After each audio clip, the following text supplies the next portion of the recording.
In a quaint American town, the sun blazed down mercilessly on the strip mall parking lot as Alex Thompson adjusted his baseball cap and ran a hand over his stubbled chin.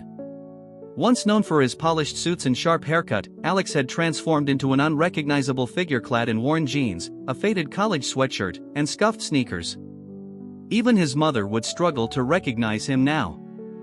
He checked his reflection in the car window, completing his disguise with non-prescription glasses, perfect. As the founder and CEO of Sweet Treats, a beloved ice cream chain that had expanded from a single store to over 30 locations, Alex rarely visited individual shops without prior notice. However, store number 12 had been causing him sleepless nights for months. Something was off. Scrolling through a barrage of scathing online reviews, he felt a knot tighten in his stomach. Ridiculously overpriced for what you get.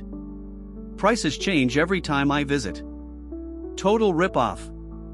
Complaints had accumulated, centered on egregious pricing issues, and sales had plummeted nearly 40% compared to the previous year.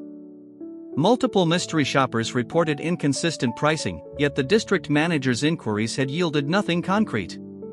The store manager, Ryan Carter, always had plausible explanations that kept corporate at bay. It's time to see for myself, Alex decided, pocketing his phone and crossing the parking lot. The cheerful blue and white storefront of Sweet Treats number 12 looked inviting, with whimsical ice cream cone logos and colorful flavor displays. Yet, for a warm Saturday afternoon, the store felt strangely empty.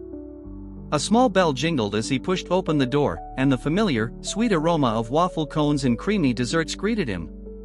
Inside, the ambience was immaculate, bright white tiles, gleaming countertops, and signature blue walls. But the atmosphere felt tense, almost suffocating. Behind the counter, two young women in Sweet Treats uniforms, Emma and Mia, stood arranging toppings, neither rushing to greet him. "Welcome to Sweet Treats," Emma said, offering a practiced smile that didn't quite reach her tired eyes. "What can I get for you today?"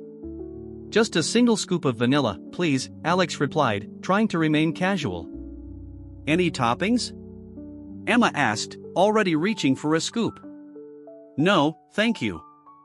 Plain vanilla is fine." It was the simplest order, perfect for comparing against the posted prices. As Emma prepared his ice cream, Alex glanced at the menu board. The standard pricing was clearly listed, single scoop cup or cone for $3.99. When Emma handed him the cone, the price shocked him. "That'll be $7.50. Alex's eyebrows shot up. A 50% markup. His suspicions heightened, but he kept his composure. "Here you go," he said, handing over a $10 bill. Emma returned his change without offering a receipt, another violation of company policy. "Enjoy your ice cream," she said, already turning away. Alex retreated to a corner booth, where he had a clear view of the counter and a few other customers. The ice cream itself was excellent, rich and creamy, but something was clearly wrong. A middle-aged couple entered, ordered 2 sundaes, and were charged $23.80, nearly $8 above the listed price. Like him, they didn't question it, simply paying and taking their desserts to a table. After about 15 minutes, the store emptied except for Alex and the staff. Emma and Mia began restocking supplies, their movements efficient but tense as they glanced toward the office door. Their voices dropped to whispers, but Alex's booth was close enough to hear. "I feel terrible, but if we tell customers the real price, Ryan will fire us," Emma murmured. Alex froze mid-bite, his heart racing. "I know," Mia replied, her voice trembling. "But this is getting worse. Yesterday, Mrs. Johnson, the woman who comes every Tuesday, pulled out her phone and showed me a picture of the menu board from last week. The prices were different." "What did you say?" Emma asked, glancing at the office. "What could I say?" I repeated Ryan's script about new pricing not reflected on the menu, but she didn't believe me. "I doubt she'll come back." Emma sighed, her shoulders slumping. "He's charging almost double for everything and pocketing the difference. Last night, I saw him adjusting the register after closing." Alex's grip tightened around his cone. Everything made sense, the declining sales, the negative reviews, the inconsistent reports. Ryan was running a brazen scam, overcharging customers and intimidating employees into silence. The urge to confront Ryan immediately was overwhelming, but Alex knew he needed undeniable proof. As the office door opened, Alex casually pulled out his phone, pretending to be engrossed in it. The game was just beginning, and he intended to catch a thief red-handed. Ethan's mind raced as he processed what he had overheard. Keeping his head down, he continued to observe while pretending to scroll through his phone. The office door swung open, and Ryan emerged, exuding arrogance. "Ladies," he barked, making both girls jump. "Why isn't the delivery being unpacked? Those supplies won't stock themselves." "Sorry, Mr. Carter," Emma replied quickly. "Well, hurry it up. And remember, we've got that corporate inventory check next week. Everything needs to be perfect." After Ryan disappeared, Alex noticed the office door was ajar, revealing a computer screen displaying financial records. He waited until both girls had gone to the storage area before casually glancing inside. What he saw confirmed his suspicions: 2 columns of numbers labeled reported sales and actual sales, with significant discrepancies. Next to the computer sat a stack of cash Ryan was counting. Alex retreated to his booth, blood boiling. This was systematic fraud on a massive scale. A young family entered, and Alex watched as Mia took their order for 4 different flavors, all single scoops and waffle cones. When she quoted a price of $32, the father looked surprised. "That seems high," he remarked, glancing at the menu board. "We've had some recent price adjustments," Mia recited, avoiding eye contact. The family left, and Alex noticed the children's excitement had dimmed as the parents exchanged concerned glances. When Ryan returned to the register, Alex discreetly snapped a few photos of him. A delivery person arrived, and Ryan ushered him into the office. "Half the usual order," Ryan said, "but report the full amount to corporate." "Same arrangement as last time." Alex moved closer, straining to hear. "You're playing a dangerous game, Ryan," the delivery person laughed. "Only dangerous if you get caught," Ryan replied confidently. "With the district manager in my pocket, that's not happening." Alex's knuckles whitened as he gripped his phone. The scam went beyond overcharging customers. Ryan was falsifying inventory records and likely splitting the proceeds with the district manager. After the delivery person left, Ryan emerged, looking pleased with himself. He approached the counter where Emma was struggling to manage a line. "Remember, no receipts unless they absolutely insist," he murmured to Emma. The elderly couple entered, greeted warmly by Mia. "The usual, Mr. and Mrs. Smith?" she asked. "Yes, dear," the woman replied. 2 senior single scoops of butter pecan. Alex glanced at the menu board. Senior scoops were $3.75 each, but when Mia told them the total was $12.50, Mrs. Smith frowned. "But last week it was only $9, she said. "I'm sorry," Mia whispered, looking miserable. "The prices have been adjusted." As they took their ice cream to a table, Alex could see the hurt on their faces. Ryan was destroying customer relationships that had taken years to build. Alex had seen enough. The scope of Ryan's scheme was clear: overcharging customers, falsifying inventory, and intimidating employees. It was time to act. He waited for the right moment and approached the counter again when Ryan retreated to the office. This time, Mia was at the register. "Hi again," Alex said pleasantly. "The vanilla was so good, I think I'll try the chocolate this time. Single scoop, waffle cone, please." As she prepared his order, Alex discreetly positioned his phone to record the transaction. "How long have you worked here?" he asked. "About 8 months," she replied, scooping the rich chocolate ice cream. "That's interesting," Alex said, making sure his phone recorded. "The menu board says $4.99 for a single scoop, right?" Mia's hands trembled. There's been a price adjustment. It's now $7.50.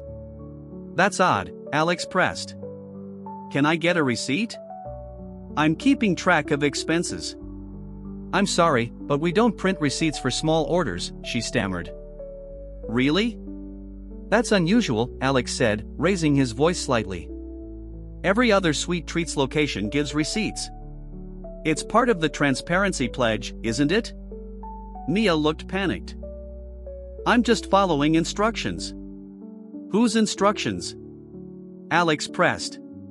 Because both should be standard practice. The elderly man behind him cleared his throat. I've noticed the price is changing, too. Been meaning to say something about it. A middle-aged woman joined in. Last week, I paid almost $6 more for a family sundae. Alex continued filming as the impromptu customer revolt gained momentum. Please, Mia begged quietly. Mr. Carter will fire me. That's exactly what I suspect, Alex replied loudly. You're being forced to overcharge customers and hide the evidence. Is that what's happening? The store fell silent as everyone waited for Mia's response. Tears welled in her eyes as she whispered, I can't lose this job. A wave of sympathy rippled through the crowd. Alex turned to the customers. I think we deserve an explanation from management, don't you? The customers agreed, and the noise grew, drawing Ryan out of his office, irritation etched on his face. What's going on here? He demanded. Alex smiled, recording. There's a problem, Mr. Carter. Your menu says $4.99 for a single scoop, yet I was charged $7.50. When I asked for a receipt, I was told you don't provide them for small orders. Ryan's facade cracked. If you don't like our prices, feel free to leave. Actually, Alex said calmly, I think you do need to explain. Ryan interrupted, not happening. The tension was palpable as Alex prepared to make a call. I have a call to make. Who do you think you're calling? Ryan sneered. Someone who actually owns this store, Alex replied, dialing a number and putting it on speaker. Frosty Treats corporate office, Lisa speaking. How can I help you? Lisa, it's Alex Thompson, he said. Recognition flooded the line. Mr. Thompson. What can I do for you? I'm at store number 12. I need immediate access to the financial records and transaction history for the last 6 months. Also, notify legal, we may have a situation here. Ryan's face drained of color as the realization set in. Mr. Thompson, I can explain. You seem quite practiced at explanations, Alex replied, removing his glasses and baseball cap, revealing his true identity.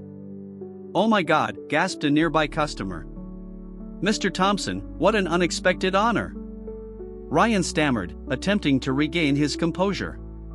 No misunderstanding here, Ryan. I've spent the last 2 hours witnessing how you operate when you think no one is watching, overcharging customers, pocketing the difference. I have everything documented. As the atmosphere crackled with tension, Alex turned to the customers. Ryan, you're fired. Please gather your things and leave the premises. Company security will escort you out if necessary. Ryan's face contorted with rage. You can't do this to me. I just did, Alex replied, his voice steady. And believe me, this is the kindest outcome you could have hoped for. 2 weeks later, Sweet Treats number 12 was unrecognizable. The tense atmosphere had transformed into a bustling environment filled with smiles and laughter. Employees embraced their roles, and Alex watched with pride as Emma confidently trained a new hire. What a difference, Emma said, noticing him by the entrance. Just dropping by to see how things are going, Alex replied, grinning.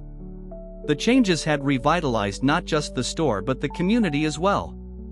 News of the positive transformation spread quickly, turning what could have been a public relations disaster into a testament of integrity.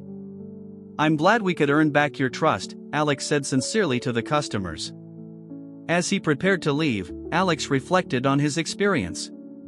Sometimes, the best way to understand your business is to experience it firsthand. He had uncovered more than just a fraud scheme, he had rediscovered the core values that made Sweet Treats successful: honesty, quality, and respect for everyone involved. As Alex placed his order, a simple vanilla cone at the correct price of $3.99, he knew Sweet Treats had emerged from the crisis not just intact, but renewed.